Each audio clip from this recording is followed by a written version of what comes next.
먼저 저희 상어 새로이 일주하다 전시 연기 프로그램 아티스트 토크 세 번째 주인공이신 강홍구 작가님의 토크를 진행하도록 하겠습니다. 먼저 진행에 앞서 대담을 해주실 저희 국립현대미술관 소속인 이사빈 큐레이터님과 그리고 오늘의 주인공이신 강홍구 작가님께 큰 박수 부탁드리도록 하겠습니다.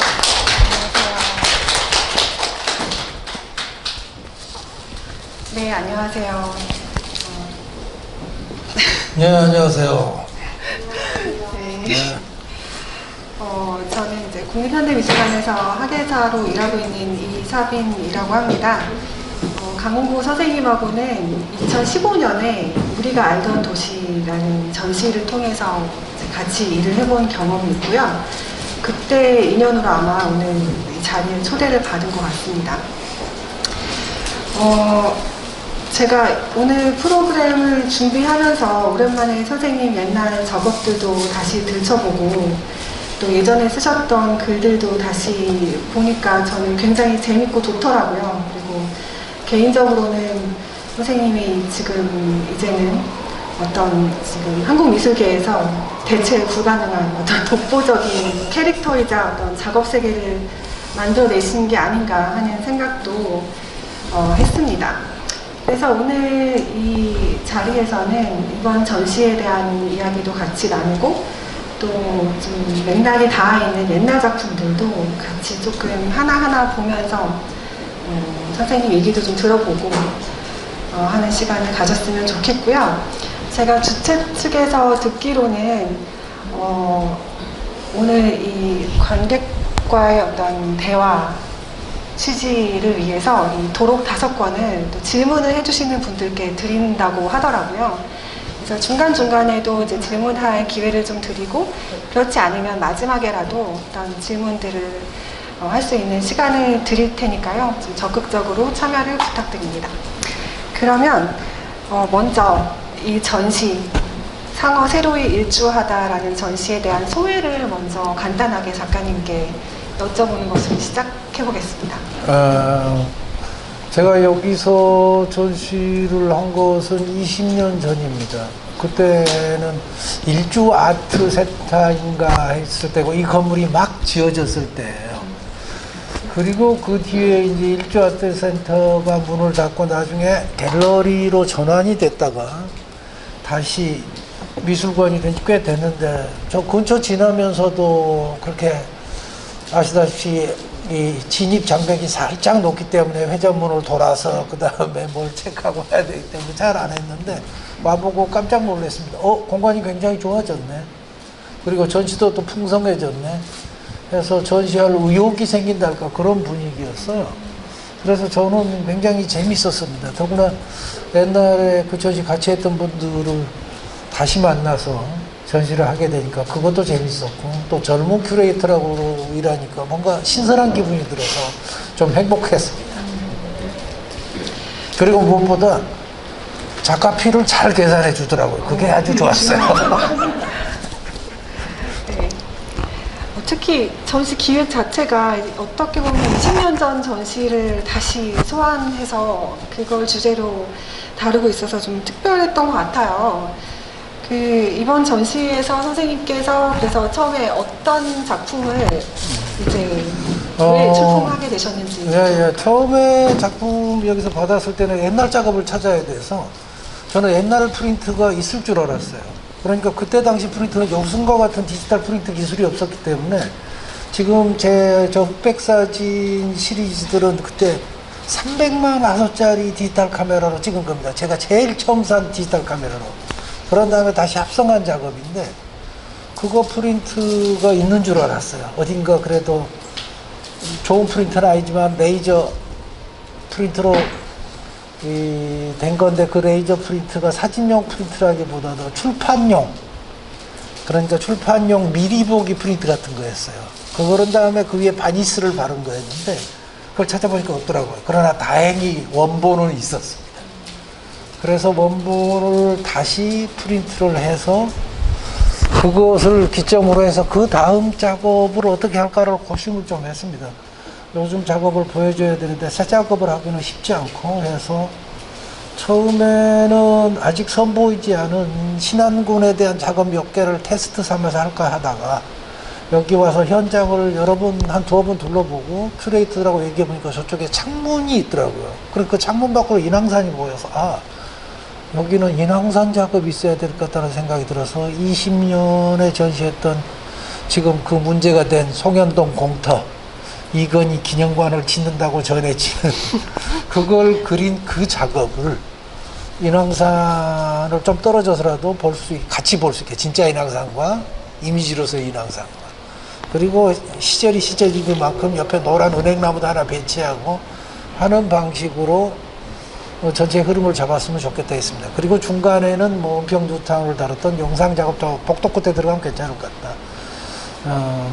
의사 결정 과정이 우여곡절을 거쳐서 결정되고 맨 마지막에는 있는 작은 작업은 그게 삼청동 골목입니다. 그건 2002, 3년에 찍었는데 그것도 지금 삼청동이 되기 전이니까 정확하게 어떤 컨셉을 어떻게 했다고 말할 수는 없지만 그냥 감으로 이 정도면 되지 않을까 했다고 보면 평력 오를 겁니다.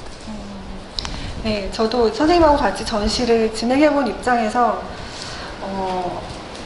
정말 너무 이제 디스플레이를 하시는 감각이라든지 이런 게 워낙 뛰어나셔서 지금 저희가 결과물을 봤을 때는 정말 너무 말끔하다고 할까요? 너무 정말 디스플레이도 좋고 그리고 공간, 창문을 이용한 어떤 작품 선정이라든지 이런 게 굉장히 좀 인상적이었는데요.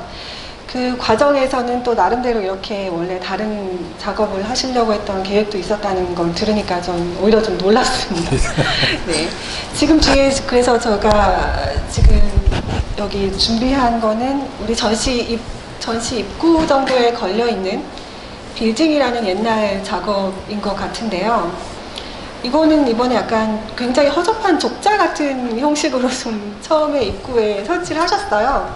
네, 특별히 이렇게 하신 이유가 있을까요? 일단 프린트를 캔버스에서 약간 옛날 걸 못 찾았으니까 약간 옛날스럽게 허접하게 만들자가 컨셉이었습니다. 처음에는 액자를 할까 하다가 액자를 하면 뭔가 좀 너무 폼이 날 것 같아서 그 다음에 그 위에 뭐 족자 형식으로 붙인 위아래도 제가 그냥 대강 사다가 직접 만들었어요.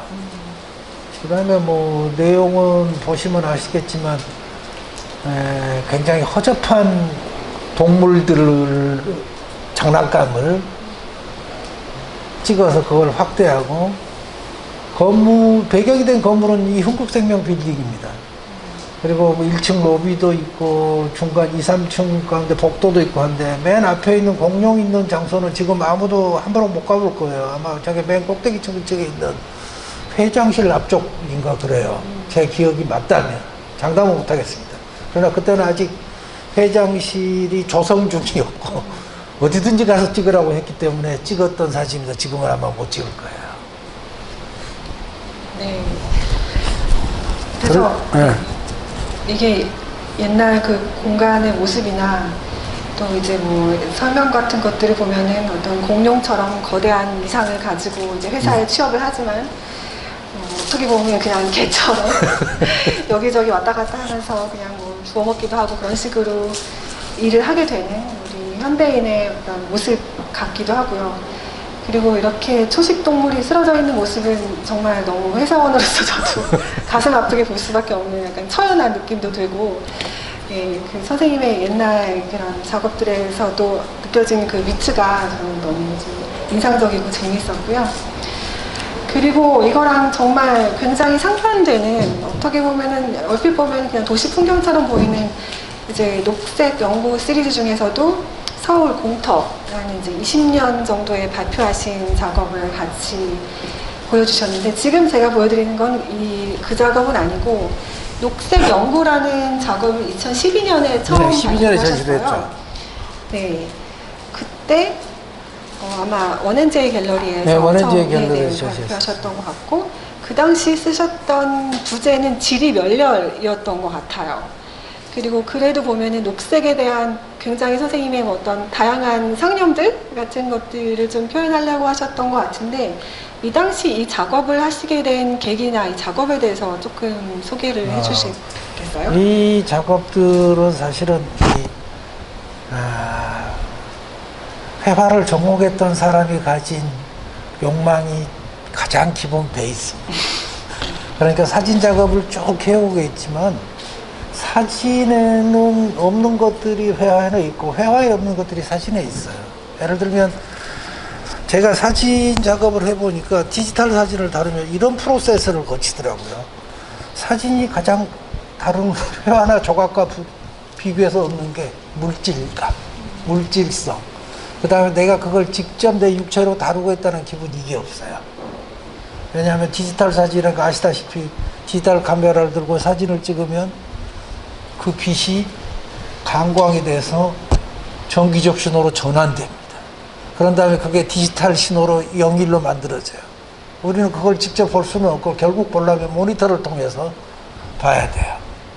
일종의 허상이에요, 지속적으로. 그런 다음에 그 모니터는 또 지속성이 없기 때문에 즉 외부 광선에 의해서도 볼 수 있게 하기 위해서, 즉 내부 광선은 광원을 끄자마자 디지털 이미지는 사라지니까 외부 광원에도 볼 수 있게 프린트를 합니다. 그래서 궁극적으로 이제 아날로그적 프린트, 아날로그적 환영을 만들어내는데, 그게 아시다시피 사진은 너무나 얇은 표면이 얇게 입혀지기 때문에 이게 물질성이 없어요. 그래서 그것에 대한 욕망이 있었던 것 같아요. 어떤 종류의 물질감을 다시 한번 경험해보고 주었으면 하는 기분. 네. 그리고 두 번째는 뭐랄까, 그림이 갖고 있거나 물감을 칠하는 것이 갖고 있는 것이 일종의 약간의 도박의 분위기가 있어요. 그러니까 제가 하는 과정은 흑백으로 이미지를 프린트한 다음에 걸고 그 위에다 그림을 그리는데, 그게 성공할 확률이 그렇게 높지 않아요. 실제로 해보면 사진보다 훨씬 낫습니다. 즉 어디로 갈지 방향성이 불확정적인 거, 그림 페인팅이라는 게 다 그렇듯이. 그래서 그 과정에서 일어나는 변화, 그리고 그 다음에 어떻게 될지 모르는 그 미지적인 그 어떤 것에 대한 욕망이랄까, 그리움이랄까, 그런 게 있었던 것 같아요. 그리고 그 위에다 이게 더 중요한 건 이게 언제 끝날지 몰라요. 그러니까 자꾸 그 페인팅이나 이런 거 해보시면 아시겠지만, 해보면 아주 솔직하게 말하면 끝을 냈다기보다 이 정도면 됐지 해서 타협하게 됩니다. 완벽하게 끝낸다는 건 거의 불가능하다는 생각이 들어요. 다른 사람 작업 봐도 거의 다 마찬가지예요. 그래서 일종의 유보적 상태가 되는데, 그 상태인 게 좋은 거죠. 한번 그립거나. 그 다음에 세 번째는 역시 그렇게 해가는 과정에서 내가 몸으로 느끼는, 요새 말로 하면 수행성 프로세스예요. 하면서 이게 실패를 각오하고 색칠해보고 다시 묻히고 해가면서 느끼는 게 있더라고요. 그리고 그게, 그래서 녹색연구 처음 작업을 지금 보면 물감을 얇게 칠했어요. 그렇게 많이 안 칠해도 되고, 밑에는 사진을 좀 더 많이 살렸고, 최근에 작년에 전시했던 그 작업은 좀 더 많이 칠했어요. 그건 왜 그런지 나도 몰라요. 하다 보니까 점점 더 올라가서 사진과 진짜 그림 사이에 어떤 경계에 이게 있었으면, 애매모호한 이미지가 됐으면 하는 그런 게 있었던 것 같아요. 네, 안 그래도 사진과 회화의 경계에 대한 얘기도, 그런 질문도 나중에 조금 더 본격적으로 굉장히 흥미롭기도 하고 또 궁금한 지점이기도 해서 더 얘기를 나눌 예정이고요. 그리고 저는 왜 녹색일까라는 질문도 좀 드리고 싶어요. 녹색은 그러니까 2012년이니까 이걸 한 것은 한 2010년? 그 이전부터 시작은 테스트 삼아서 하고 있었어요. 그게 이제 그 전에 2010년에 이미 이런 색칠에서 전시를 한번 했었죠. 그 집이라고. 그 집, 네. 그리고 그 집을 할 때는 내가 그동안 찍었던 빈 집들, 뭐 그런 집들에 대한 인상적인 집들만 모아서 색칠을 해서 개인적으로 재구성을 한 것이었는데, 그걸 해 가면서 동시에 제가 그때 저기 고향에서 살았었는데, 거기 시골이었습니다. 그 다음에 아파트 서 있는데요. 거기서 보면서 4월 말 5월 초에 막 새 잎들이 피어날 때 그 색들을 다시 보게 된 거예요. 그래서 저 젊었을 때나 어렸을 때는 몰랐는데 녹색이 정말 굉장해 보였습니다. 그 엄청난 다양성. 심지어 실기 가르치는 애들한테 이거 숙제 내주고 싶었어요. 녹색 100개 만들어 오기. 색칠해서. 그러니까 그 다양성이나 이 놀라움을 한번 표현이나 얘기를 다른 사람한테 하고 싶은데 사진만으로는 안 되는 것 같은 기분인 거예요. 어찌 보면 사진은 굉장히 좀 뻔뻔한 매체고 그러면 굉장히 객관적인 척 하지만 사실 그렇지 못하고 그리고 개인적 감정이나 느낌이 이렇게 들어갈 틈이 그렇게 넓지가 않았어요.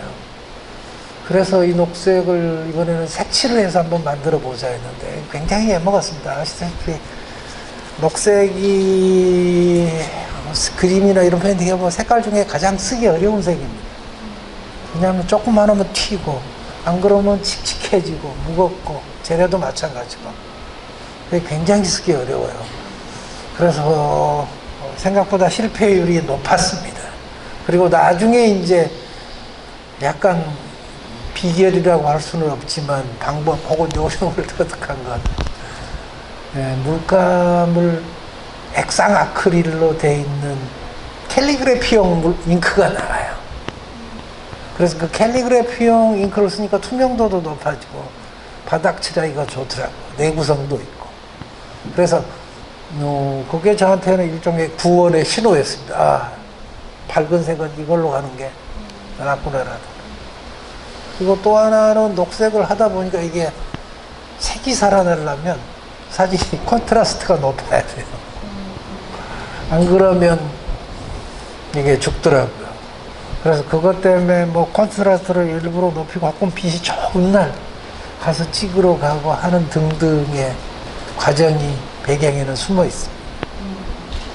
그렇군요. 제가 예전에 한번 사진 카드, 선생님은 사진을 매체로 하고 계시는 작가, 미술 작가라고 보통 저는 이제 생각을 하는데 정말 이렇게 사진 전공하고 본인이 사진가라는 의식이 강하신 작가분들도 계시잖아요.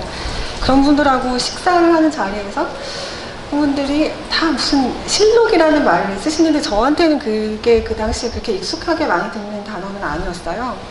그런데 뭐 언제 4월에 어디를 가면 무슨 녹색을 발견할 수 있다면서 굉장히 흥분해서 그 얘기를 하셔가지고 저는 그때는 그게 굉장히 생경하게 들렸었어요. 근데 선생님 얘기도 듣고 그리고 저는 이제 미술관이 과천에 있다 보니까 산속에 있잖아요. 그래서 봄에 어쩔 때 이렇게 딱 건물 밖으로 나왔을 때 그 산에 펼쳐지는 정말 다양한 그 녹색의 압도가 될 때가 있더라고요, 실제로.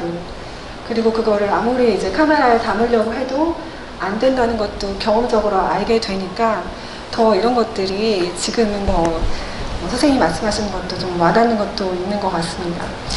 지금 이 앞에 녹색 연구 작업들에서는 이게 이제 12년에 발표하신 작업인데 여기에는 이제 회화적 터치가 아주 지금만큼 그렇게 많이는 들어가 있지 않았던 것 같고 그리고 이제 그 전에 했던 10년에 발표하셨던 이제 그 집하고는 이제 집이라든지 건축물에 대한 그런 소재는 조금 배제되었었던 것 같고 그리고 이걸 조금 더 발전시켰다고 할까요? 아니면 좀 더 맥락이 조금 더 구체화됐다고 볼 수 있는 게 이번에 이 전시를 통해서도 보여주신 녹색 연구 중에서도 서울 공터라는 이제 부제가 붙여진 시리즈인 것 같습니다. 여기서는 확실히 페인팅이 훨씬 더 많아졌어요. 네, 많아서 저도 처음에 의도는 꼭 이렇지 않았어요. 네.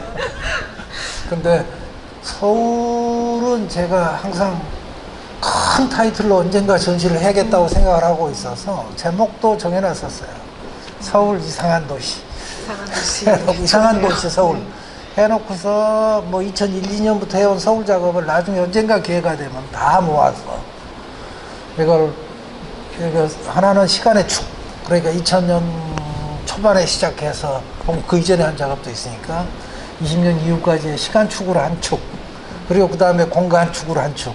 되게 공간을 보니까 제가 서울에서 한강시민공원 쪽에서부터 시작했으니까 노는 데서부터 시작해서 재개발 지역이나 공터나 이런 데로 갔더라고요. 그래서 이 두 개 축을 중심으로 큰 전시를 한번 해야지 생각은 하고 있었는데 그 과정 중에 하나입니다, 사실은. 네. 이런 거 처음 얘기하는 건데. 네, 좋은데요. 서울시에서 지원을 받아서. 서울시에서 지원을 할지 어쩔지는 모르겠지만 어쨌든 구상은 그렇습니다. 네. 그래서 이 작업의 시작은 그걸 다 할 수가 없으니까 이번에는 서울의 공터만 한번 다뤄줘 보자는데 이 공터는 잘 알려진 송현동 공터고 옛날 미국 대사관 직원들 숙소였죠. 미국 대사관 직원들 숙소를 제가 처음 본 곳은 그 높은 담 때문에 못 들여다보다가 1997년인가 8년인가 그 한국일보사 옛날 건물이 있을 때 거기 10층에 아마추어로 미술을 가르칠 수 있는 공간이 있었어요. 그래서 제가 거기 강사로 나갔는데 거기 잘 보였습니다. 그걸 내려다보면서 사람들한테 그거 그리게 시키고 했었는데 굉장히 이국적인 동네였어요. 지금도 뭐 집이 거의 다 없어져 버렸지만 미국식 건물들과 큰 나무들이 들어서 있고 밖에는 담장들이 둘러쳐 있어도 완벽한 취해복권 지역으로 보였어요.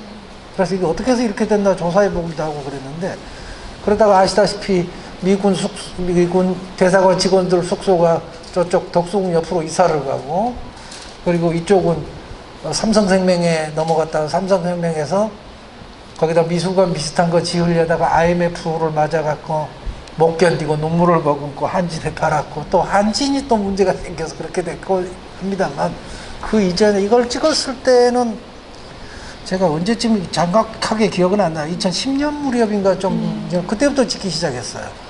그때 이 뷰포인트를 찾으려고 굉장히 애먹었는데 한국일보가 건물도 없어지고 해서 제일 좋은 데 찾아보니까 그 옆에 안국빌딩이에요. 안국빌딩이 구조가 독특한 게 거기 들어가면 그 뒤쪽에 회전형 피난 계단이 있습니다. 저 위에서부터 내려오는 거기가 좋아요. 포인트가 지금은 못 들어갑니다. 나중에 가봤더니 다 막아서 못 들어가게 해놨더라고요. 그래서 그 회전형 계단이 포인트예요. 거기 들어가면 거기가 쫙 보여요. 그래서 찍어 놓은 게 이 작업이었습니다. 그래서 이걸 찍어서 어디다 쓸지는 몰랐어요. 그러나 계절별로 찍어놨어요. 그리고서 여기서 시작해서 그 전부터 서울의 이 넓은 공터에 대한 관심이 많았고 이 공터가 어떻게 해서 이렇게 조성되고 그 안에 잡초가 무성한 채 남아있는가가 너무 이상하다. 뭐 한강변도 그렇고 그 다음에 크게 생각하면은 지금 용산 미8군 기지 전체가 일종의 공터처럼 녹색으로 돼 있고 그 다음에 또 하나는 용산역 앞에 그 15조짜리인가 13조짜리 재개발 사업 하려다 실패해서 놔둔 데는 어마무시합니다. 여기에 지금 발표는 안 됐습니다만은 굉장해요. 그러니까 그런 공터들도 작은 공터들까지를 묶어서 그것은 이렇게 페인팅을 하듯이 하는 게 좋겠다라는 생각이 들어서 골라서 묶은 것. 네. 그래서 이 공터라는 게 사실 또 많은 예술가들의 어떤 상상력이나 어떤 비판에 대한 욕망을 자극하는 흥미로운 소재이기도 한 것 같아요. 예전에 그린벨트 연작에서도 공터를 등장시킨 적이 있으셨고, 이제 용도가 유예가 된 곳인데, 그 용도가 유예된 이유가 선생님께서 말씀하시기로는 이제 뭐 어떤 역사라는 이름의 폭력, 선생님께서 말씀하신 걸 그대로 인용을 하자면, 그리고 개발이라는 욕망이 마주쳐서 일종의 개발 지연 상태가 일어난 것이 바로 지금 서울의 공터들이다 라고 얘기를 하셨어요. 그리고 지금 이 공터들을 또 녹색이 덮고 있는 거는 마치 어떤 그런 상처나 과거의 폭력의 흔적들을 잠시나마 뭔가 이렇게 치유해주는 것 같은 것으로도 본다고 하셨습니다. 그렇게 보면 선생님 먼저 말씀해 주세요. 우선 냉정하게 보면 그 녹색은 뭐 개발이 유예된 것은 너무나 명확해 보이고요. 공터로 내버려둘 수는 없어요. 그리고 송현동 도둑처럼 이상한 방식으로 갑자기 어떤 정치적 결정이 이루어지기도 하는데 그러고 나면 그 옆에 덮고 있던 녹색은 순식간에 사라지죠. 기억에도 없고. 그러니까 이걸 뭐라고 얘기해야 될지 모르겠어요. 그 녹색이라는 것은 상처를 덮고 있는 딱지 비슷한 건데 금방 뜯어내고 다시 진짜 상처를 드러내거나 하는 방식으로 전개되는 그런 것 같다라는 기분이 든 거예요. 그러니까 과거에 제가 2012년에 봤던 녹색 연구의 녹색하고는 이게 같은 녹색인데 사실은 다른 녹색인 거예요. 언제 없어질지 모르는. 그런 녹색인 게 그 공터의 운명하고 같이 결합돼 있다. 그러면서 내가 뭐 자꾸 프레벨 시를 인용했나요? 상처가 칼과 결합하듯이 녹색이 공터와 결합한다. 갑자기 그 생각이 나서 그랬던 것 같기도 하네요. 네, 그래서 저도 이걸 보면서 어떤 이 녹색이라는 게 어떤 뭔가 자생적으로 생겨난 것, 평온한 것, 만약에 뭐 자연스러운 것을 상징한다면 그것이 자연스럽게 생길 수 있는 거는 욕망의 대상이 되지 않을 정도로 별로 그 대상조차 못 되는 땅, 혹은 너무 욕망이 거대해서 그것이 서로 부딪히는 과정에서 어떤 힘의 균형 때문에 아무것도 이루어지지 못하는 임시적인 상태에서만 그게 존재할 수 있다면 이것도 굉장히 슬픈 일이 아닌가 하고 좀 비관적인 그런 생각을 하게 되는 작업들인 것 같습니다. 여기서는 이 시리즈에서는 또 이렇게 한강 근처랑 또 여기는 어디죠, 선생님? 여기는 창신동, 맞아요. 창신동 안양암이라는 절 뒤편이에요. 네, 성경도 있고 그리고 이렇게 꽃나무가 뭉거지거나 이렇게 이거는 또 특별히 이렇게 원형 같은 것도 특별히는 일종의 그냥 한 거예요. 근데 전시장에서는 이게 또 위치도 그렇고 색깔도 굉장히 화사해서 거기다 네, 이건 거기다 걸어두고 싶었어요. 네. 녹색은 아니지만 가을하고 타이밍을 맞춰서 바깥 내다보면 재밌을 것 같다. 네네. 디스플레이로서는 아주 재미있었던 것 같고 삼청동 골목 같은 작업을 보고 제가 처음에 든 생각은 이거는 페인팅을 너무 많이 하셔서 사진이었던 흔적이 없는 거 아닌가? 라는 생각도 했어요. 잘 보면 사진이에요. 특히 이제 바닥이 거의 다 이제 바닥은 이상하게 계속 칠하게 되더라고요. 어. 사진 바닥의 기분이 불만족스러워요. 여기는 물질감이 좀 더 있었으면 좋겠다. 그래서 앞에 바닥 쪽은 정말 여러 번 칠하고 해서 만든 겁니다. 그러니까 이게 붓자국이 어느 정도 어떻게 남아야 이게 좋은지 균형 맞추기가 미묘하잖아요. 그래서 그거 맞추느라고 상당히 애먹은 작업. 그 정도의 차이가 이렇게 느껴지는 게 전시 같은 전시 안에서도 있어서 재미있었던 것 같고 그래서 그냥 언뜻 들었던 궁금증은 예전에 아주 그 집 같이 처음에 회화적인 터치를 아주 적게만 하셨을 때는 그래도 여기에 이것이 그냥 사진이 컬러 사진이 아니라 회화라는 거를 알려주기 위한 표식으로 일부러 이렇게 물감을 살짝 흘리기도 하고 그런 장치를 쓰셨는데 지금 이 정도로 이렇게 완전히 회화가 돼버리면 어떻게 보면 이게 원래 사진이었다라는 증거를 남기기 위한 그런 노력도 혹시 하시지는 않는지 그런 생각들을 작업을 하면서 하시는지. 그럴 수도 있어요. 그러니까 제가 아까 그 처음에 얘기하면서 이런 페인팅을 사진 위에 하는 게 앞으로 어떻게 될지 모르는 미지수가 늘 남아있어서 흥미있다고 했는데 어떤 작업은 그렇게 많이 손을 안 대도 괜찮은 것 같다는 느낌이 들 때가 있고 어떤 것은 이걸 좀 물감을 더 피고 물질감도 좀 더 줘서 그러니까 무슨 기분이었냐면 저는 이 작업 삼청동 같은 경우에는 앞쪽에 아스팔트를 디뎌서 좀 울퉁불퉁한 아스팔트 있죠. 그것을 약간 신발창에 얇은 신발을 딛고 이렇게 디디면 촉감이 이게 튀어나오가 그렇지 않은 게 이게 느껴지잖아요. 느낄 때. 그러니까 시각적이지만 동시에 이런 식의 촉각적인 것이 들어있으면 했어요. 왜냐하면 그게 사진이 없어요. 촉각적인 요소가. 물론 이제 사진에 따라서 다르기는 하지만 아주 사진이 촉각적인 요소를 잘 보여줄 때는 아주 매끈매끈한 금속이나 기타 등등 볼 때는 그런 요소들이 좀 있지만 이런 몸의 다른 부분으로 느껴지는 물질감 같은 게 좀 달라요. 그래서 그걸 한번 해봤으면 했어요. 그래서 저 뒤쪽에 나무나 이런 거 집들은 좀 가볍게 빛을 받는 데는 가볍게 앞쪽은 좀 촉각적으로 특히 나무 같은 거 그릴 때 자꾸 그렇게 되더라고요. 그러니까 저도 나무를 반드시 많이 그리고 싶어서가 아니라 하다 보면 이게 시각적 욕망도 시각적인 것이지만 이게 칠하면서 느끼는 것과 그 앞에 이렇게 해서 만들어지는 물감이 얹으면서 만들어진 이 촉각적 기분이 이게 같이 갔으면 좋겠는 거예요. 그게 일종의 사진에서 느끼는 욕구 불만이 회화로 이렇게 표출되는지도 몰라요. 그건 저도 어쩔 수가 없습니다. 중간 질문입니까? 네. 그거를 좀 끝까지 가서 아예 그 사진을 일종의 이제 뭐 없애고 순전히 회화로만 좀 가고 싶으신 거. 야, 그것은 또 재미가 없어요. 정말 묘하더라고요. 그러니까 사진의 흔적을 아예 없애면 이상하게 긴장감이 없어져요. 그래서 어딘가 이게 좀 남아서 그 사이를 왔다 갔다 하는 것 같다는 기분이 들었을 때 일종의 긴장이 있어요. 근데 이게 뭐 매체사의 긴장인지 제가 혼자 느끼는 건지는 모르겠어요. 그래서 물론 사진이라는 매체는 오래됐기 때문에 초창기부터 다 색칠한 사람 많았잖아요. 그러니까 그 사람들은 그 사람들이 일이고 저는 그렇습니다. 완전히 너무 회화에 가깝게 가면 이게 또 재미가 사라져요. 예.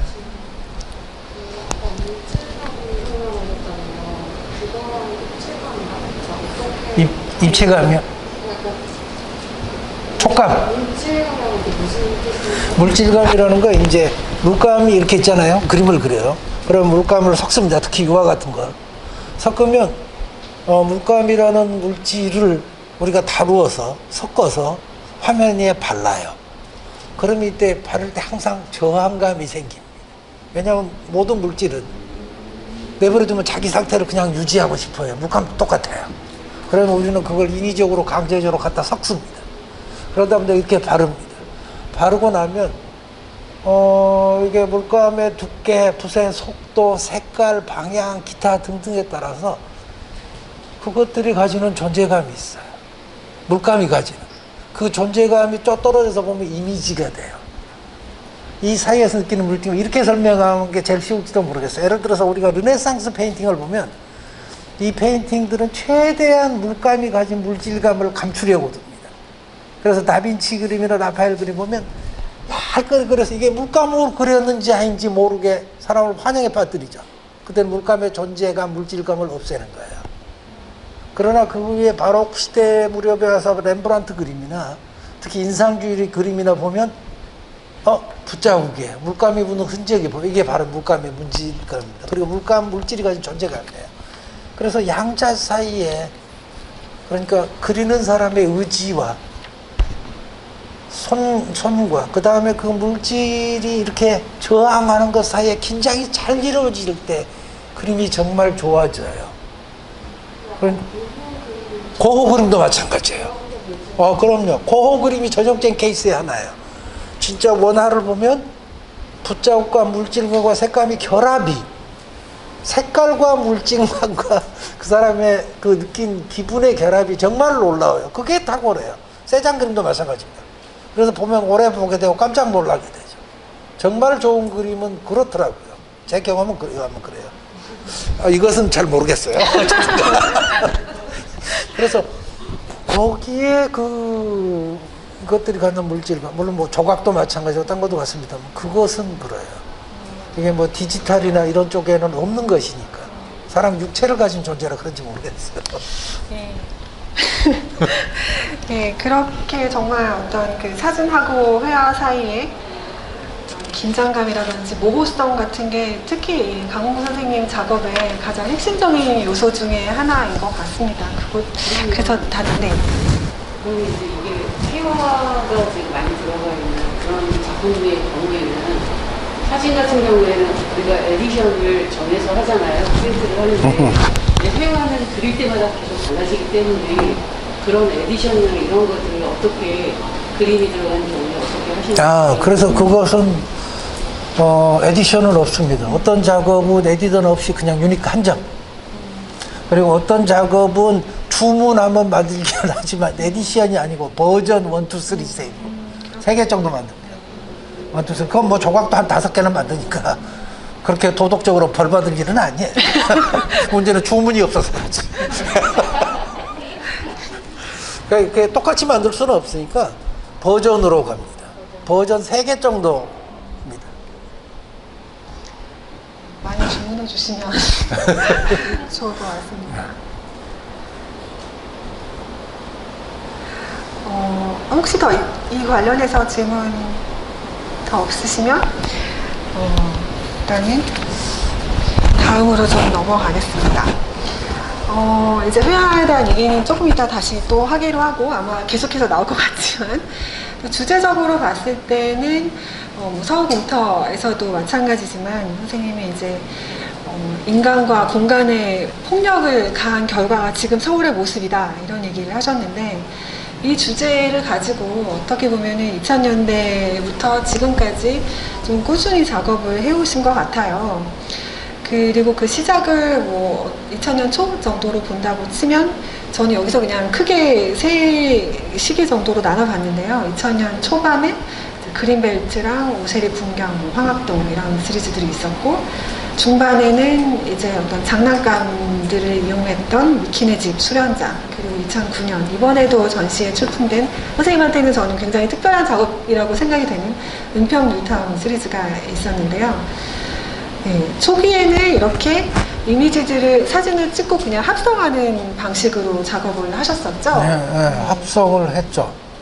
아주 초기에는 합성을 더 많이 했고 그 뒤로 점점 합성이 줄어들고 나중에는 사진과 물감을 합성했다고 그렇게 오를지도 모르겠어요. 그러니까 합성의 연속이네요. 네. 이것도 아마 그 당시에는 그냥 정말 연출된 사진도 아니고 그냥 그런 동네 연출된 네, 사진이 네. 아니었어요. 그러니까 그 동네 김포공항 근처에 그린벨트 지역을 쭉 돌아보고 있는데 그 근처에 뭐 공장도 많고 몰래 숨은 그래서 저 물이 정말 더러웠어요. 냄새나고.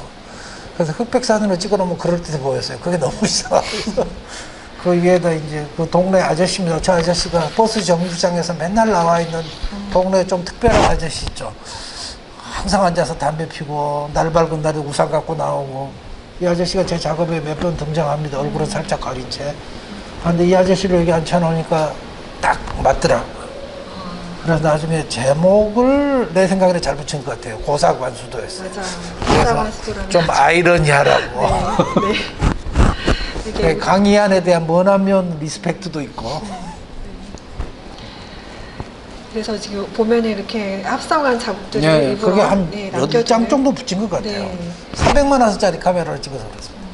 요즘에는 우리 휴대폰 카메라가 1억 화소가 넘었으니까 뭐라고 할 말이 없습니다. 네. 그리고 네, 이것도 이제 그린벨트 시리즈 중에서 좀 굉장히 유명한 작품이라서 이런저런 전시에도 많이 나왔었던. 예, 뱀닭은 저 여자는 압구정동에서 찍은 여자 다리예요. 그리고 뱀닭은 그 그린벨트 지역에서 찍은 거고 그래서 두 개를 붙여놨더니 분위기가 묘하더라고요. 그래서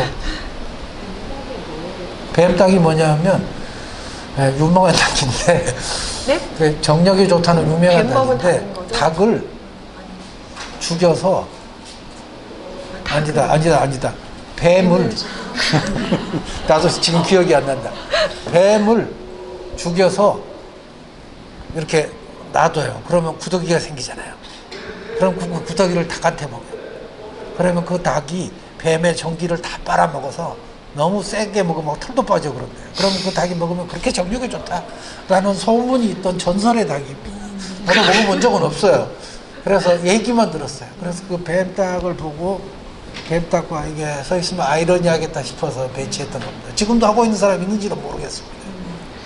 그러니까 뱀닭이라는 말이 주는 이 뭔지 알 수 없는데 기분 나쁘게 기묘한 그 느낌하고 지금 어울리지 않는 이 도시적인 여성의 하반신, 네, 잘린 신체하고 이런 풍경하고 굉장히 좀 기묘한 느낌을 주는 그런 작업이고 지금 저희 그 국립현대미술관에도 소장이 돼 있는 그런 작품이고요. 또 제가 굉장히 좋아하는 오세리 풍경하고 황학동 시리즈도 어떻게 보면 이제 연장선상에서 현실 속에서 발견한 좀 기이한 풍경들을 이제 합성을 통해서 다시 이렇게 만드신 그런 작업들이죠. 네, 그렇죠. 이 작업들은 거의 2000년, 2001년, 2000년 제가 부천의 김포공항 근처에 살 때요. 오세리 근처에 살 때인데 그거 가보고 오세리라는 동네가 마을이 굉장히 큰 마을이에요. 근데 동네 전체가 없어지는 과정에 있었어. 없어졌어요, 다 거의 다. 왜냐하면 그게 이 비행기 보시면 아시다시피 김포공항이 엄청 번잡할 때입니다. 그게 인천공항이 생기기 전이에요. 그래서 조금 과장하면 30초마다 한 대씩 비행기가 뜨고 내릴 때예요. 그래서 사진 찍고 있으면 계속 머리 위로 지나가요. 그러니까 그 밑에 동네 사람들이 너무 살기가 괴로워서 일제 때부터 그걸 견디다 박정희가 죽자마자 일종의 데모를 시작한 겁니다. 우리 좀 옮겨다오. 그러면서 부천 시내에 대체 주택단지를 만들었어요. 한독 주택단지를 한 두 군데인가 만들어 사람들이 그쪽으로 대부분은 이주를 가고 나머지 집들이 남아 있었습니다. 그 다음에 세입자도 있었고 무단 세입자도 있습니다. 집이 아직 헐지 않아서 집이 있으면 그냥 들어와 사는 거예요. 그거 당장 쫓아낼 수는 없잖아요. 그 다음에 그 땅과 집은 전부 다 한국공항공사 소유입니다. 그러나 땅이 남아있기 때문에 상인분들이 땅은 팔았지만 그래도 와서 농사 짓는 사람들이 많았어요. 그래서 어떤 사람은 해태로 투표하라고도 얘기하는데 그렇지 않은 것 같고 정말 이상한 거대한 공터가 유해기로 남아있었어요. 지금 생각하니까 그래요. 그래서 어쩌면 진짜 공터의 시작인지도 모르겠어요. 그러네요. 그리고 이 무시무시한 공터는 지금도 그냥 있습니다. 왜냐하면 머리로 그냥 남아게 되고 집은 다 없어졌지만 공원을 만들 수도 없고 골프장도 만들 수도 없어서 아직도 유해되게 있어서 언젠가는 찍어서 5세 20년 후를 다시 한번 찍어야 되나 어찌 해야 되나 생각 중입니다. 왠지 기대가 되는 그리고 정말 항상 궁금한 지역이 저는 오세리였던 것 같아요.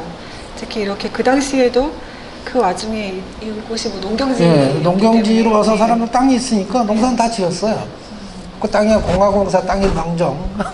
그러니까 팻마을은 농사 짓지 말라고 써져 있지만 그리고 여러 가지 사건 사고도 많은 지역이었습니다. 이곳에 두 부부가 일하러 나가서 문 걸어놓고 나갔는데 병 나서 사람이 죽기도 하고 애들이 그렇기 때문에 거기 나머지 거주하는 사람들은 굉장히 예민했어요. 제가 카메라도 찍으면 꼭 물어보고 왜 찍냐 누구냐 예를 들어서 당신 같은 사람이 와서 누가 사진 찍고 가더니 그 집에 불났다 증거 사진 찍는 거 아니냐 그래도 항의가 굉장히 많았어요. 그래서 저도 나름 이런 것에 단련이 돼 있었기 때문에 좀 뻔뻔하게 열심히 설득을 해서 찍긴 다 찍었습니다만 이거는 황학동이라는 작업이고 황학동도 2004년에 찍은 작업입니다. 이 작업은 얼른 보면 진짜 같지만 거의 과장의 연속이죠. 색깔도 회색되게 과장이고 할머니가 저렇게 클 수가 없어요. 원근적으로 전혀 안 맞아요. 빨간색 강조해서 엄청 크게. 왜냐하면 황학동은 다른 일 때문에 갔는데 뭐 물건 사러 갔다가 뒤에 보니까 재개발이 시작돼갖고 깜짝 놀랐어요. 그 다음에 이 아파트도 굉장히 숭인동 오래된 아파트잖아요. 그 아파트가 이제 흘리는 과정을 찍은 겁니다. 이거 딱 하루 이틀 찍었다 그래요. 이것도 시리즈로 몇 장 돼요. 사실은 발표는 전체적으로 한 적은 없어요. 한 2점만 발표했고 한 10몇 점 정도는 있는데 아마 서울 시리즈를 크게 하면 그 안에 들어가겠죠. 포함이 되겠네요. 그리고 선생님 작업 중에서 또 굉장히 유명한 이제 미키네 제일 잘 팔린 작업. 네. 이것도 역시 저희 미술관에 수정이 되어 있는 이 시리즈인데요. 여기 이제 미키가 정말 제가 나중에 자세히 보니까 의사 가운 같은 거 입고 의사 가운 갖고 있는 미키예요. 의사 미키입니다. 네네.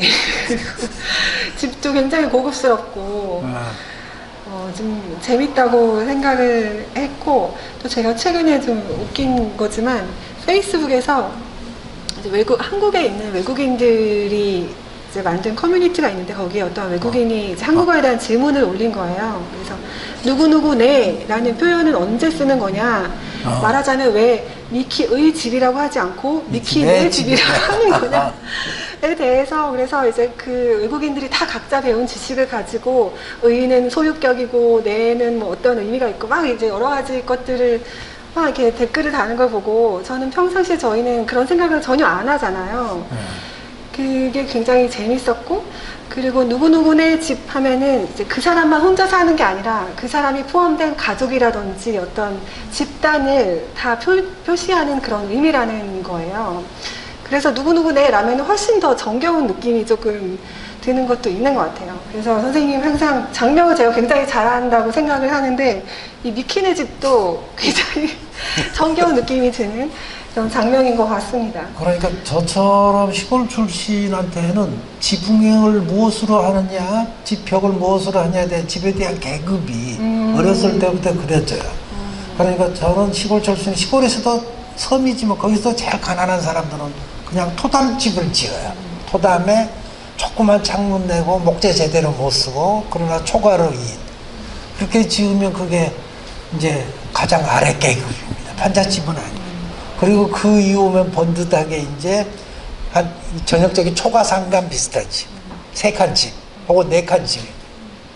그리고 다 초과집이죠. 그리고 만약에 기와를 올렸다 하면 레벨이 달라져요. 저희 동네 기와집이 단 한 채도 없었습니다. 섬에. 학교가 유일하게 양철 지붕이었어요. 굉장히 달라 보입니다. 더구나 학교는 시멘트로 지었어요. 블록으로. 더구나 옛날 교사는 또 일제 때 그 나무 판자로 벽 만든 옛날 집, 일제 때 집 생각나십니까? 그런 식의 집이었어요. 그러다가 도시에 나와서 제가 개인적으로 컬처쇼크를 제일 받는 것 중에 하나는 도시의 집들, 건물들과 간판들입니다. 그걸 전혀 달리 보게 돼요. 그러니까 벽돌집이라든가 더구나 2층으로 돼 있는 개인주택의 양옥집이면 최상위 클래스입니다. 제 기준에. 바로 이런 집이 있는 네, 바로 그런 집이에요. 그래서 그런 집을 보고 이런 집이 일종의 지속적으로 사람들한테 일종의 로망이 있구나. 그래서 그게 이 장난감을 그래서 만들었을 테고 그래서 샀겠지만 이게 재개발 지역에 같이 찍으면 아 이러니 하겠다. 더구나 컬러도 놀라운 원색이다. 그렇죠. 너무너무 화사한. 네, 너무나 화사한 원색이어서 이게 집인지 판타지인지 모르는 그런 게 있죠. 나중에는 물론 이제 그 집들의 계급은 대형 빌라와 아파트가 다 대치해 버렸고 물론 아직도 최상위 클래스는 뭐 한남동을 가거나 성북동을 가거나 해야 되지만 그렇습니다. 그래서 이 미키네 집을 이 철거 지역 여기저기에 올려놓은 갖다 놨는데 여기가 이제 불광 제 3구역일 거예요. 그리고 저 뒤에가 북한산 맨 끝부 그 서쪽 끝자락입니다. 족두리봉.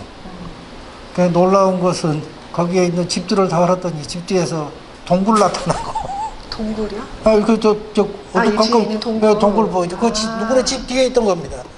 그럼 집 뒤에 산이니까 그런 동굴 같은 데 있으면 거기다 김치도 넣어놓고 천연냉장고로 쓰기도 하고 하는 집들이 많았어요. 그리고 더 꼭대기로 올라가면 그 집 시리즈에 나온 집들처럼 뒤에 가면 벽 한쪽이 그냥 바위예요. 마당도 물론 바위 틈새를 메운 거고. 항상 사실은 그 불광 3구역은 아까웠어요. 왜냐하면 어차피 지금은 다 아파트로 개발됐지만 저 위쪽은 집을 한 10채만 남겨서 그 산길 막 바위 파서 계단 만들고 한 데를 박물관처럼 만들었으면 얼마나 좋을까. 어차피 거기 아파트 짓지도 못해요.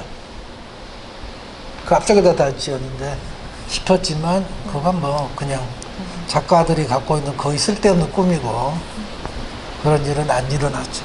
네. 그래서 이 당시에 이렇게 또 수련자라는 네, 수련자도 죽은 겁니다. 일단 미키네 집 찍으면서 좀 이따 하나 주워서 재밌어 보여서 뭐 중국 무술하고 결합시켜서 하고 요즘에는 뭐 이제 저런 담장도 보기 힘드니까 일종의 문화유산으로 남겨놔야 될 것 같아요. 오히려. 그렇죠. 예전에 정말 이렇게 유리 조각을 박아놔서 그냥 함부로 넘을 수 없게 함부로 넘. 그런 것들이 많이 있었는데 요새는 보통분들은 전혀 신경 안 썼겠지만 아마 심리적 방어였을 거예요. 그렇죠. 지금 보면은 전혀 어떤 보호 장치가 안 될 것 같은데 놀라운 설치 작업이에요. 어떻게 작품으로 보면 너무 놀랍니다. 어떻게 보면 굉장히 귀여운 어찌 보면 귀엽기도 하고. 그런 것 같습니다. 그래서 이 당시에 이런 어떤 장난감처럼 보인 장난감들을 가지고 공간에 어떤 장치를 이용해서 하는 작업들 때문에 이제 뭐 유의적이다 그리고 뭐 어떤 거리두기를 통해서 현실을 좀 비판하는 그런 작업이다라는 평을 굉장히 많이 받으셨고 그런데 또 2009년에 발표한 은평 뉴타운 시리즈에서는 이런 요소들이 완전히 배제가 돼서 어떤 뭐 장치나 그런 요소들이 전혀 없어지고 거의 스트레이트하게 많이 사진을 찍으셨어요. 사실은 2장씩 몇 장씩 붙이긴 했지만 거의 스트레이트에 가까웠어요. 왜냐하면 은평 뉴타운은 범위가 너무 넓고 너무 압도적이었어요. 그렇게 어떻게 이런 일이 벌어지기가 한 불광 3구역에 한 100배쯤 되고 그리고 뭘 갖다 놓고 찍는다는 게 아무 의미가 없고 이걸 범위로 갔기 때문에 일단 찍는데 주력해.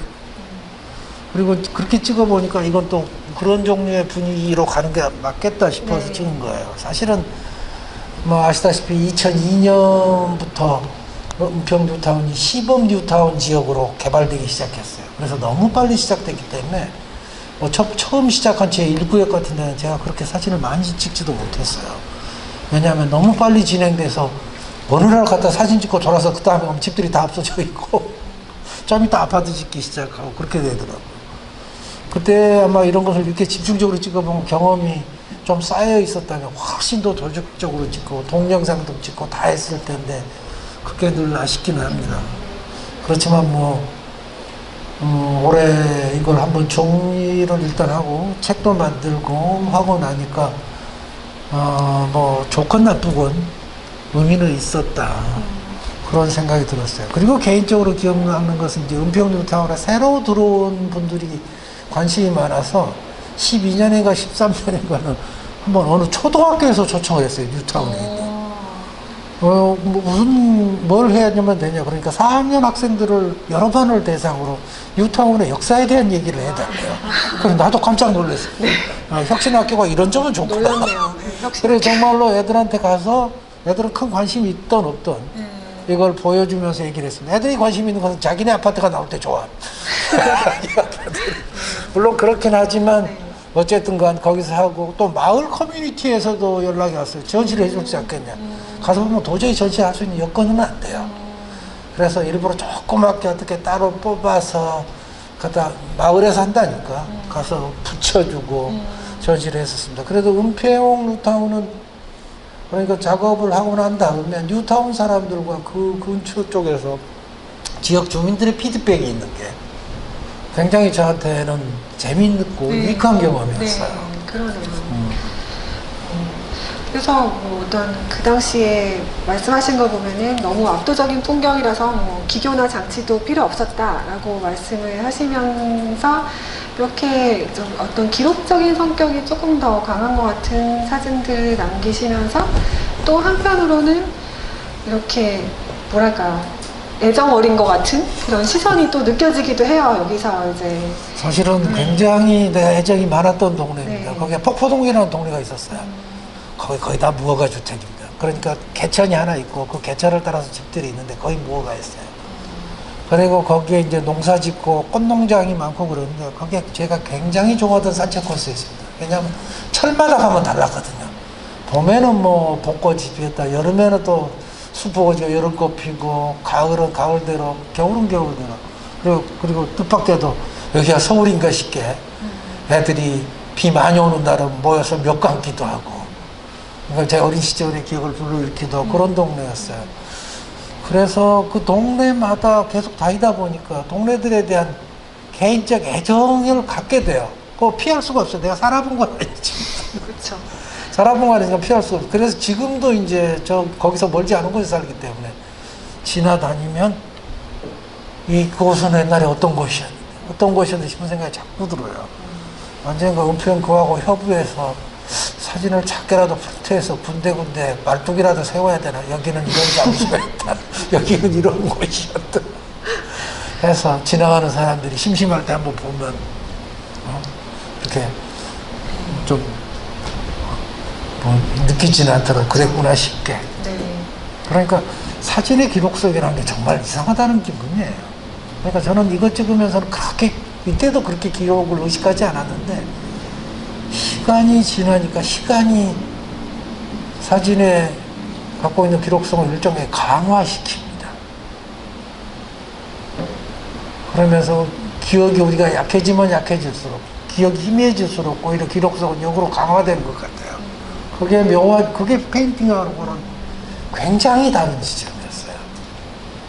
그러니까 이건 도저히 대체 불가능한 매체입니다, 서로. 그래서 저는 어쨌든 간에 사진이 갖고 있는 그건 작가의 의도하고 관계없는 그 본질적 기록성이라고 할까? 그게 굉장히 중요한 매체의 특성이다. 이건 뭐라고 말할 수가 없겠다 싶은 거예요. 특히 특히 영상 매체들이 되게 그렇더라고요. 예를 들면 제가 가끔 옛날 영화, 우리나라 영화 60년대 영화나 50년대 영화나 이런 거 보고 있으면 영화도 영화지만 뒤에 있는 배경, 소품, 기타 등등은 정말 의도하지 않은 기록이에요. 어쨌든 그게 굉장히 흥미고 놀라워요. 그래서 이제 그런 영화들을 뽑아서 이거 작업하면 굉장히 재밌을 것 같은데, 물론 언제 에너지가 넘쳐서 할 수 있을지 없을지는 모르겠지만 보고 오시면 그런 생각이 들어요. 이건 서울이 됐건 그 배경되는 장소 다시 보기로 전혀 영화를 다른 관점에서 보면 이게 완전히 달리 보이겠다. 뭐 실내도 그렇고 실외도 그렇고 풍경도 그렇고. 제가 그걸 특히 절실히 느꼈던 건 50년대 말인가 옛날에 신상호곡이라는 분이 지옥화라는 흑백 영화를 만든 적이 있어요. 이제 최근이가 어디 마담으로 나오고 내용은 뭐 근데 깽영화입니다. 깽들이 찌을 타고 미군 물자 싣고 가는 열차를 푸는 얘기예요. 열차가 정말 황당무계할 정도의 얘기인데 배경은 60년대. 그리고 마지막 씬은 주인공이 죽는데 한강 뻘밭에서 죽습니다. 갈대밭에. 그러니까 깜짝 놀랐어요. 저도. 영화도 영화지만 그때 그런 깽영화 만든 것도 영화지만 배경, 장면들, 소품들 등등이 굉장히 놀랐어요. 이건 완전히 달리 봐야겠다라는 생각이 들더라고요. 그렇죠. 그렇게 의도하지 않았던 어떤 기록성이 특히 이 은평 뉴타운 시리즈에서 더 많이 부각이 되는 것 같고, 또 여기서 어떤 뭐 개라든지 뭐 꽃나무라든지 뭐 이런 아이들 같은 걸 보면서 정말 어떤 개인적인 기억, 애정 뭐 그런 것들이 더 유달리 좀 돋보이는 작업이었던 것 같아요. 그래서 제가 선생님 전시 중에서 유일하게 못 본 전시가 올해 했던 전시가 그 한옥 한옥마을에서 했던 전시. 네네. 그 전시를 제가 놓쳤는데. 알았습니다. 책을 한번 보내드리겠습니다. 아, 네. 그것도 아마 이 시리즈를 가지고 전시를 하신 이 거죠? 시리즈를 갖고 전시를 했어요. 그건 이제 은평 한옥박물관 쪽에서 아마 어디 소장품전을 보고 연락을 했어요. 아, 네. 그래서 전시를 한번 했으면 좋겠다. 네. 그래서 가서 뭐 생각만큼 그렇게 공간이 크진 않았지만 네. 정리도 작업을 할 수가 있고 그 기회에 정말 풀로 작업을 정리했습니다. 물론 망실된 자료도 있었지만 컷수로 보니까 한 2만 컷 좀 넘고 정리된 사진이 한 1300장 정도는 정리가 됐어요. 그래서 그 기회에 정리를 했습니다. 그리고 뭐 제작비도 대주고 하니까 그래 잘 됐다. 이 기회에 하고서 전시를 해서 일종의 마무리가 된 기분이에요. 그래서 이제 더 이상 의무감 갖고 지나다닐 때보다 뭐든지 한껏 찍어야겠다 이런 기분은 안 들어도 되겠다. 그 다음에 좀 홀가분하게 찍어도 되겠다 하는 기분이 들어요. 근데 하지만 아직도 은평 뉴타운이 진행 중이에요. 아시다시피 문화박물관이 옛날 기자촌 있는 곳에 거기 설계 끝내서 지을 겁니다. 그러면 거기에 공원화되면서 바뀔 거예요. 지금은 거기에 칡렁풀만 정말 밀림이거든요. 놀라운 밀림이에요. 그 밖에도 뭐 몇 군데 있습니다만 내가 보기에 뉴타운이라는 것도 결국 모든 도시가 그렇듯이 완성 같은 건 없고 그냥 전체가 다 프로세스에 그냥 들어있다 이렇게 봐야 될 것 같아요. 작업도 그렇듯이. 그렇죠. 그 전시 제목이 예전 그 2009년에 발표하셨을 때는 뭐 사라지다, 예. 은평 뉴타운에 대한 어떤 기록이었는데 2021년의 전시는 집, 꽃, 마을, 은평 뉴타운의 기억이라고 한층 뭐랄까요. 네, 전시 제목이 조금 바뀌어 있더라고요. 바뀌었어요. 네. 그때는 사라진 것에 대한 이 임팩트가 세고, 네, 네. 이제는 거의 시간이 쭉 가서 2009년에 네. 전시하고 10몇 년이 지나니까 그쵸. 완벽한 기억이 되고 네. 있어요. 그리고 떠오르는 게 거기 살았던 집, 그렇죠. 마을, 네. 꽃. 난 네. 사람들은 잘 안 찍으니까. 네, 네. 이거만 남은 거예요. 네. 그리고 개까지 넣고 하다 그거 너무 많아서 안 넣습니다. 네.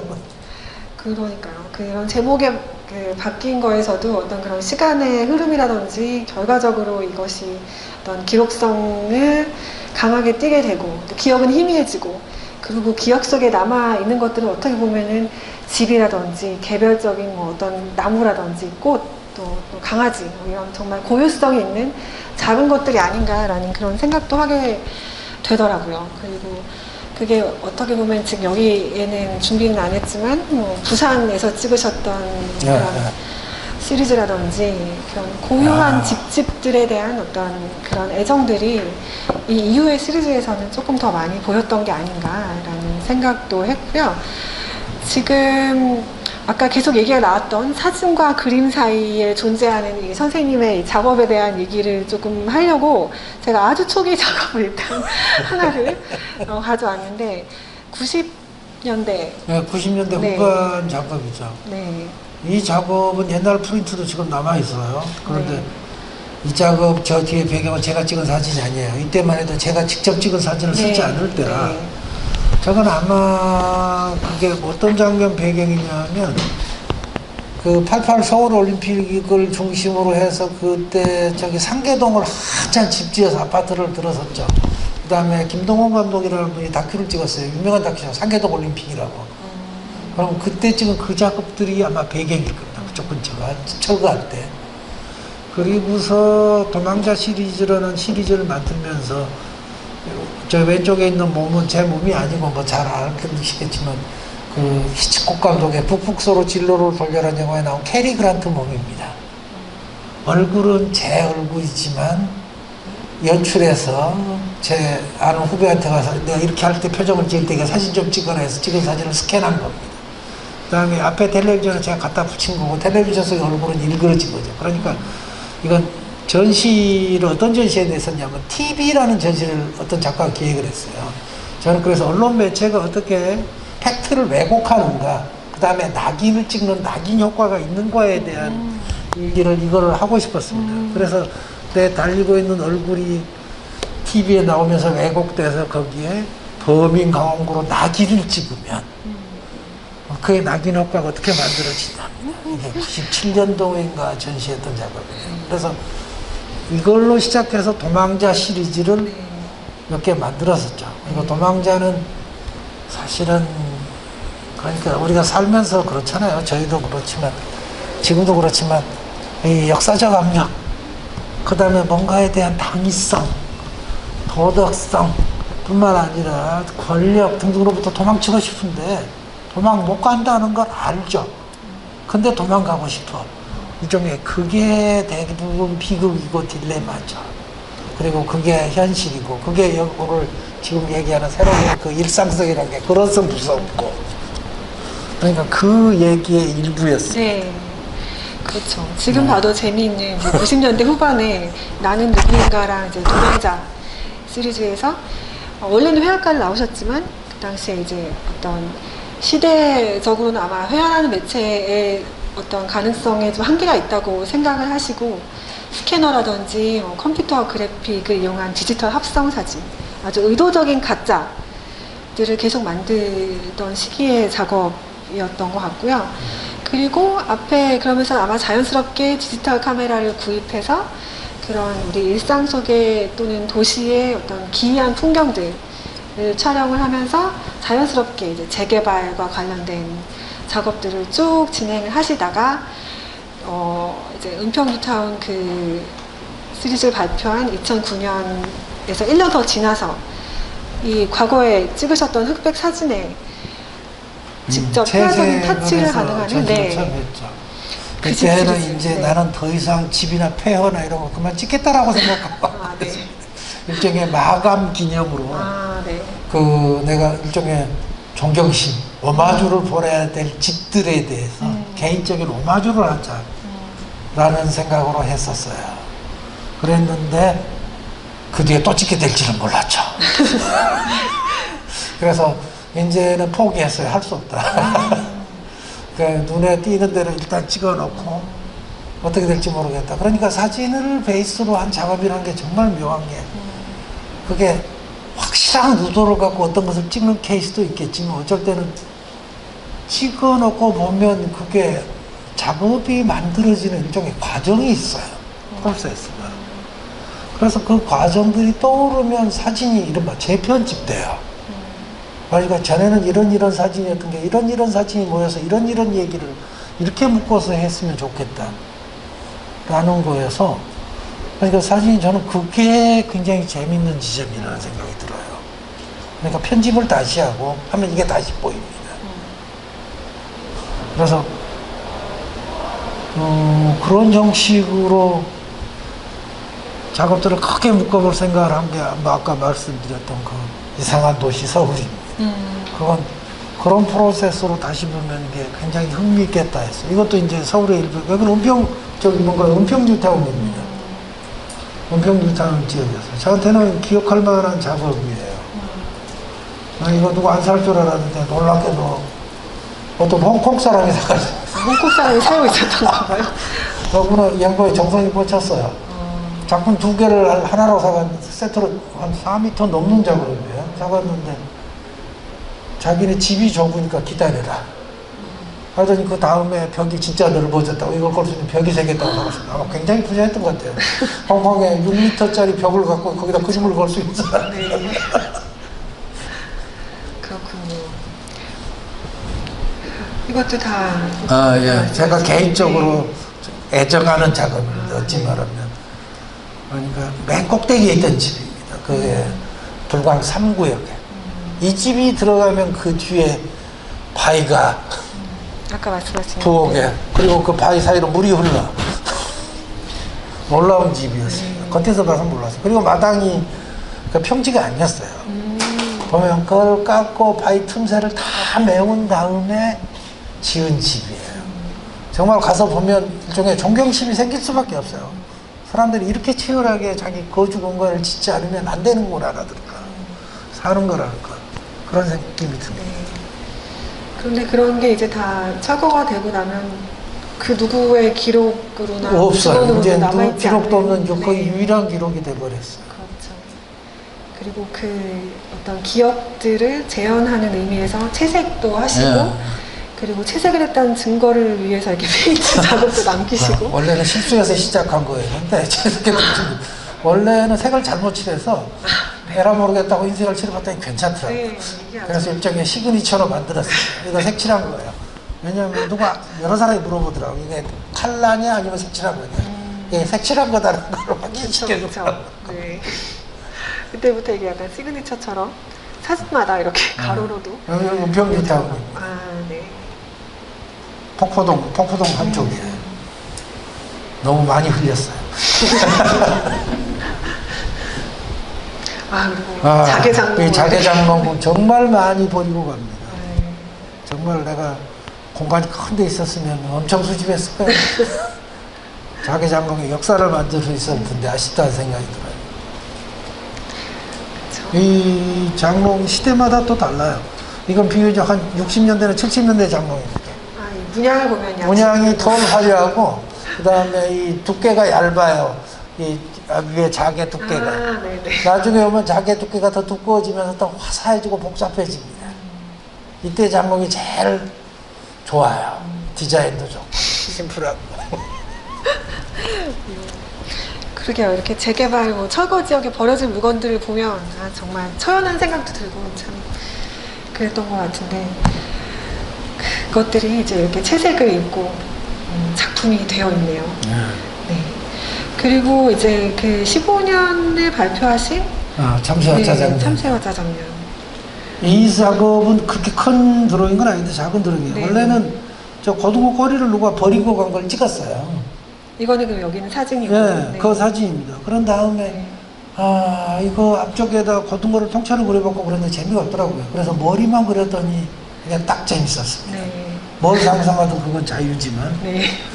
그래서 둘 사이 이걸 언제 큰 작업으로 해야지라고 생각만 하고 있고 아직 큰 작업으로 옮기지는 못했는데 이유는 안 팔려서 그런지도 몰라요.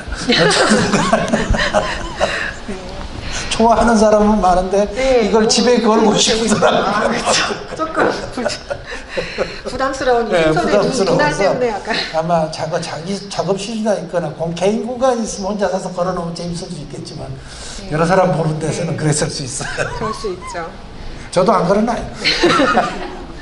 이게 또 특히 우리나라에서는 동물이건 사람이건 얼굴이 있는 사진이나 그림들은 안 좋아요. 집에는 잘 안 걸. 잘 안 게, 좋아요.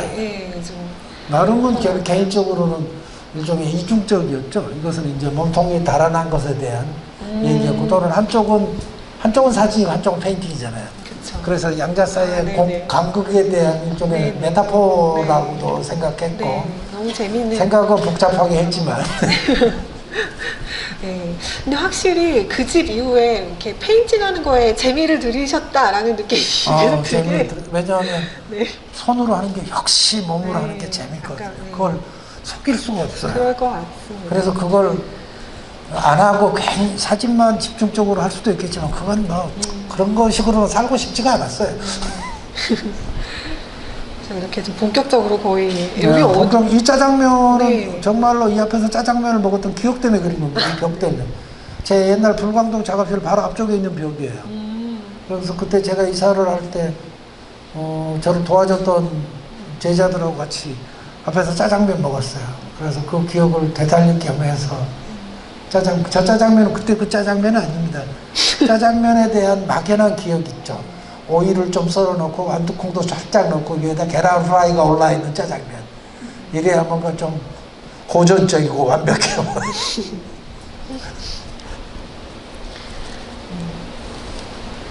이건 은평 뉴타운에 있는 없어진 집 창문입니다. 굉장히 가난한 집 창문이었는데 거기에 구멍도 뚫린 종이가 붙어 있었어요. 유리도 아니고. 그래서 이런 데는 좀 비싼 그림이야. 세잔 같은 게 있으면 좋겠다 싶어서 세잔 그림을 투사한 다음에 다시 그린 겁니다. 위에다. 이것도 정말 세잔에 대한 개인적 존경도 같이 들어있어요. 세잔 그림은 지금 생각해도 그렇지만 정말 좋아요. 저는 뭐 어쩌다 오르세나 이런 데 갈 때마다 정말 한없이 들여다보고 오는 경우가 많습니다. 정말 이것은 이렇게. 사실은 제가 지금 사는 동네 신축 건물들이 신도시를 비슷한 걸 만들면서 엄청 들어섰어요. 그래서 그 건물들 사진들을 일단 찍었어요. 어디다 쓸지는 모르겠지만 일단 찍은 다음에 이 회색 분위기 때문에 갑자기 코끼리가 생각이 났을 거예요. 그래서 코끼리가 여기서 생뚱맞게 지나가면 굉장히 기이할 것 같다. 그래서 기왕 그린 김에 코끼리뿐만 아니라 낙타도 그리고 코뿔소도 그리고 그러니까 이건 일종의 멸종위기나 위기에 있는 동물들과 이걸 같이 매칭시켜서 그래서 그리겠다 해서 그렇게 그려서 이게 4개가 한 세트로 된 그런 거거든요. 이렇게 어떻게 보면 일상에서 어떤 기이하거나 좀 신기한 것들을 발견하기도 하고 만들어내기도 하고 하는 그런 그럼 것들이 이 작업, 계속해서 이 작업도 어느 집 담벼락입니다만 이불이 걸려있으면 굉장히 재밌을 것 같았어요. 이불을 만들어서 지금 그리신 그건 거고 둘 다 가짜입니다. 원래 없었어요. 이런 식의 작업을 하셨고 2017년에 안개와 소리 2017년에 발표는 했지만 찍은 지는 거의 한 10년 가까이 찍은 작업들입니다. 그러니까 지금의 창릉천 위쪽에 신원동이라든가 오금동이라든가 하는 데가 지금 아파트가 다 들어섰는데 그때 그 동네가 정말 없어지는 거 상상도 해본 적이 없어요. 은평 뉴타운까지는 어떻게 견뎠는데 거기는 정말 시골 마을이었어요. 정말 저 돌아다니면서 사진 찍던 장소입니다. 제일 재밌는 장소입니다. 그러다 어느 날 거기 동네 전체가 없어지더라고요. 큰 동네가. 그리고 거기에 계속 아파트들이 들어섰는데 대신에 유예 기간이었잖아요. 집들은 사라지고 아파트가 짓기 전에 한 2, 3년 그냥 내버려줍니다. 그러면 그 사이에 집은 무너지고 없어지면서 잡초가 어마어마하게 자랐는데 어느 날 지나가다가 안개가 잔뜩 낀 날을 본 거죠. 그래서 너무 기이한 기분이 들고 아름다운데 정말 묘한 거예요. 그러니까 사라질 아름다움이고 동시에 이게 재개발의 과정이 하나면서 그걸 품고 있는 그리고 이 나무들도 하나도 못 살아남아서 살아남지 못한다는 거예요. 하는 것 때문에 만든 작업이 안개와 소리였습니다. 그래서 안개와 소리도 일종의 재개발의 다른 측면입니다. 나중에 뭐 전혀 다른 관점에서 윤원아 씨라고 글 쓰는 분이 이건 또 건축과 기타 등등에 대한 전혀 다른 관점에서 쓴 글이 하나 있었어요. 난 전혀 잘 몰라요. 모르는 거 재밌더라고요. 그 문제는 그 내용이 뭔지가 기억이 하나도 안 나네. 너무 잠깐요. 그리고 이제 여기는 화장이 굉장히 심해요. 색깔도 엄청 뺐고 노란색, 빨간색만 살렸고 디지털 프로세스가 좀 많이 들어간 작업. 그리고 굉장히 거칠기도 하고 실제 분위기가 이럴 리가 없잖아요. 좀 굉장히 독특하고 좀 선생님 작업 안에서는 신기한. 이건 과수원이 없어졌어. 아, 없어진 과수원.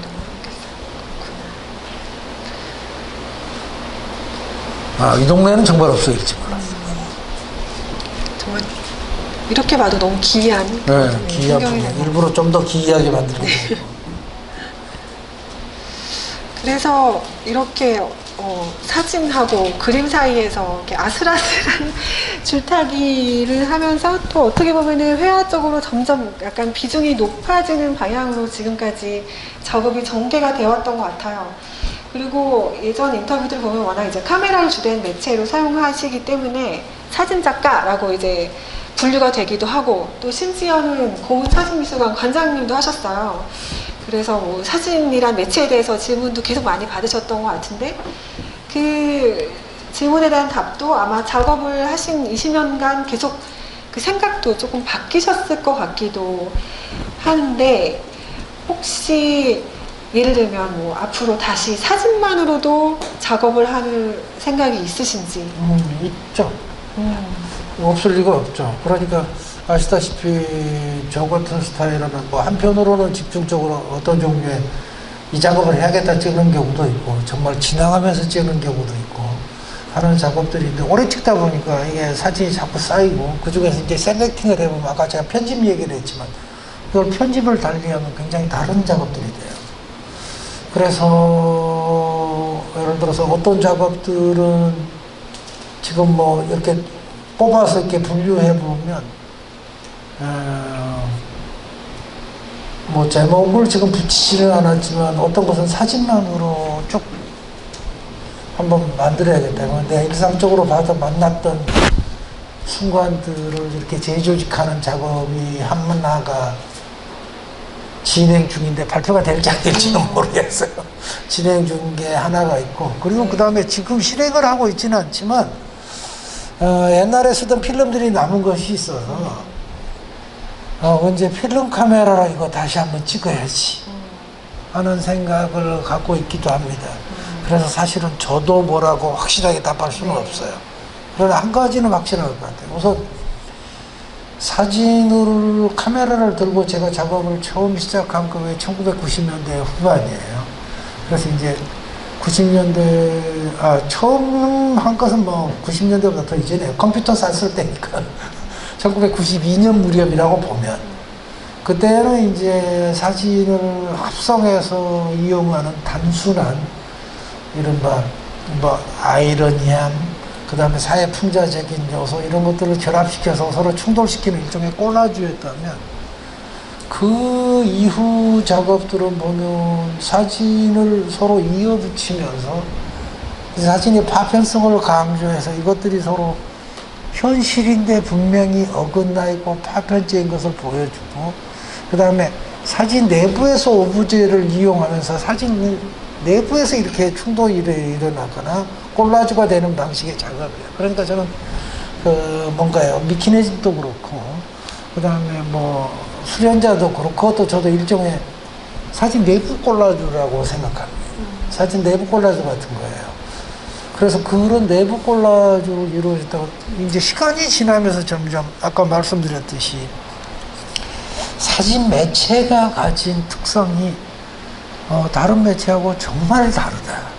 이걸 알게 돼요. 흔히 이제 사진이 갖고 있는 특성들을 뭐 고전적으로 그렇게 얘기하잖아요. 하나는 중성적이다. 왜 그렇지 않고 그것은 기계적 장치를 통해서 찍기 때문이다. 그리고 그것에 의해서 객관성이 담보되고 기록성이 생긴다. 그러면서 이제 어느 경우에는 그게 뭐 도구화가 돼서 나쁜 신화가 되기도 하는데 그것을 도저히 배제해 버릴 수는 없더라고요. 이제 그렇게 될 수밖에 없는 이유가 사진에도 이른바 추상적 사진들이 좀 있잖아요. 근데 그게 굉장히 숨이 짧아요. 오래 보기가 힘들어요. 그게 추상화하고 달라요. 그러니까 추상적 회화들은 감정 표현 그리고 그 다음에 그것이 갖고 있는 물질성 기타 등등 때문에 오래 집중하게 하는 힘들이 있어요. 근데 추상적 사진은 그렇게 오래 안 보게 돼요. 그냥 지나가게 돼요. 왜 그럴까 생각하면 그게 매체 특성 때문이라는 생각이 들어요. 그래서 사진은 이른바 우리가 지각할 수 있는 구성적인 대상들이 직접적으로 드러날 때 확실히 더 매력적, 그리고 그 다음에 그 매체의 특성을 잘 보여주는 케이스가 아닌가 싶은 거예요. 그러면서 그 안에 기록성도 담보되고 다른 많은 요소들이 들어있죠. 그리고 사진이 갖고 있는 이 재현성은 이제 요새는 하도 카메라가 정밀해져서 이 찍고 있으면 물론 그게 또 주관적 해석이지만 그 재현성은 다른 영상 매체하고도 또 달라요. 요즘에는 큰 스크린을 통해서도 보지만 큰 스크린을 통해서 보는 그 매체, 동영상, 기타 등들은 아무리 계속 보고 싶어도 항상 지나가죠. 고정되어 있지 않은데 사진은 그걸 고정시키고 그림을 보듯이 보는 사람이 움직이면서 필요하면 거리 조정을 하면서, 그러니까 회화를 보는 방식하고 같이 겹치는 지점이 또 있어요. 근데 분명히 대상은 달라요. 그리고 보는 방식도 달라요. 그런 게 저는 굉장히 흥미가 있습니다. 그래서 가끔 사진전 보면 그렇잖아요. 대체로 작가의 의도를 보잖아요. 그리고 무엇보다 제가 요새 주목해서 보는 것 중에 하나, 얼마 전부터 그랬어요. 이 사람이 사진이란 매체를 어떻게 생각하는가입니다. 그러니까 사진에 대해서, 매체에 대해서 거의 고민하지 않는 사람이 굉장히 많아요.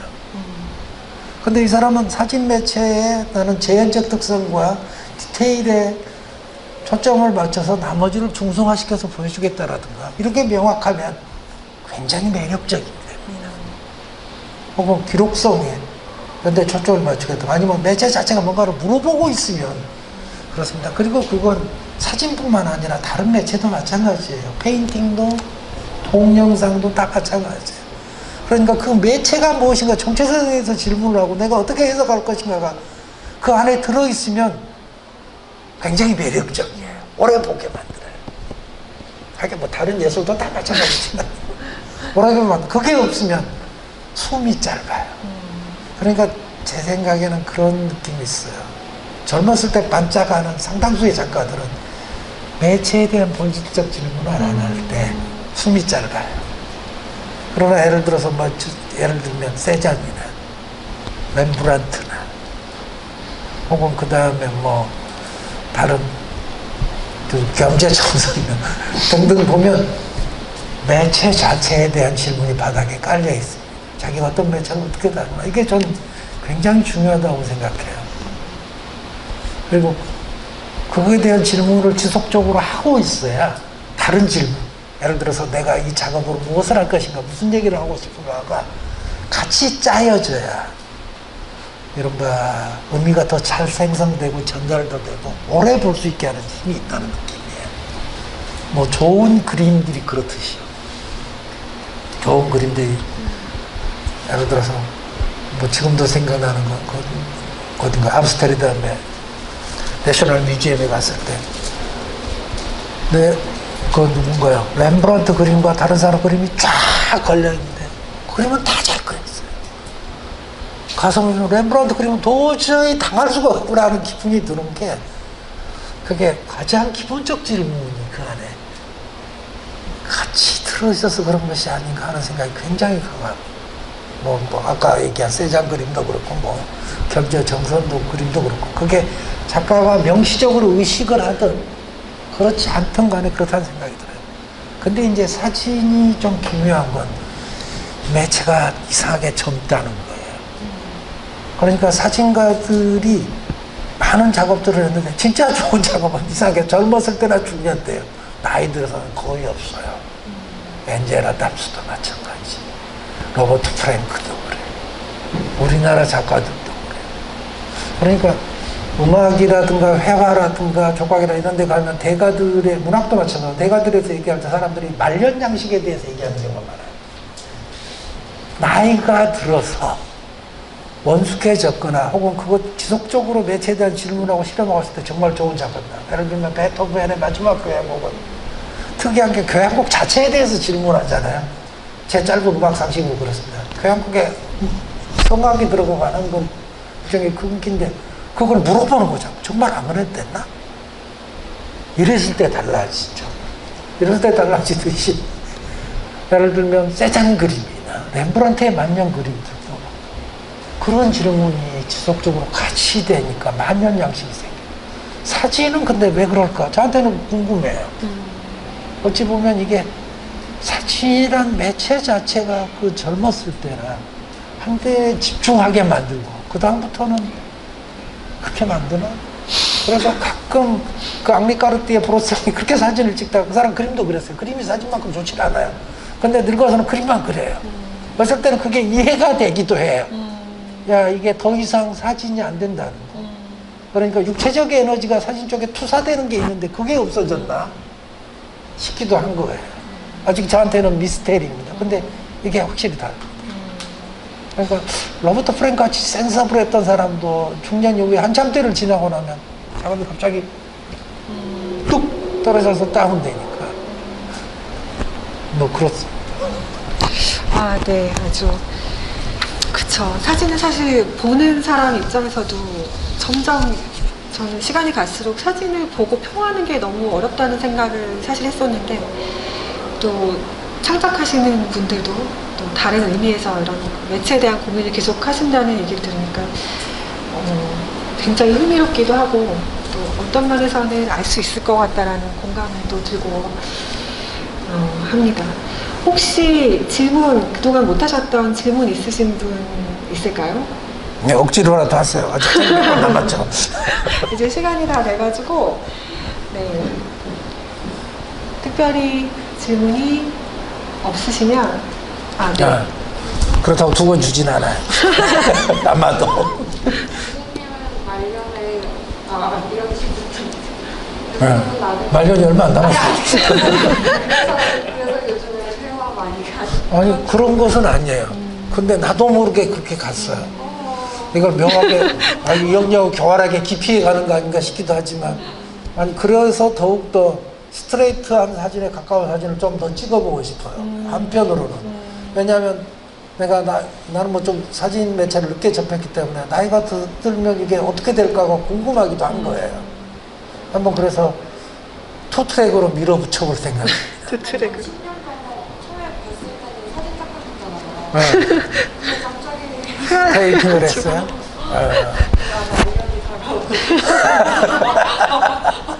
말년이 점점 다가오는 거 사실 부정할 수 없어요. 부정할 수 없는데 아마 투트랙으로 갈 테니까 한번 보세요. 제가 한 가지 그냥 좀 확신하는 거는 선생님 정도 작업을 하시고 이 정도 경지에 오른 분이 이렇게까지 열심히 모든 전시를 다 보고 치열하게 생각하고 하는 분들이 생각보다 별로 없어요. 미술계에도. 네. 네, 감사합니다. 그래서 저는 앞으로도 분명히 이렇게 뭐 사진하고 회화 그 무엇이 됐건 매체가 계속해서 저희를 이제 실망시키지 않고 이렇게 흥미로운 작업들을 계속해서 보여주실 수 있을 것 같고 네, 그리고 항상 응원하는 마음을 가지고 있겠습니다. 아마 여기 계신 분들도 다 마찬가지일 것 같아요. 좀 어색하니까 박수라도 같이 네, 들어주셔서 감사합니다. 감사합니다. 네, 주최 측에도 감사드리고 이사람 큐레이터 수고하셨어요. 네, 감사합니다. 네, 저희 정말 오늘 의미 있고 유익하고 유쾌하게 진행해 주셨던 강호동 작가님과 이사람 큐레이터님께 한 번 더 큰 박수. 네, 고맙습니다.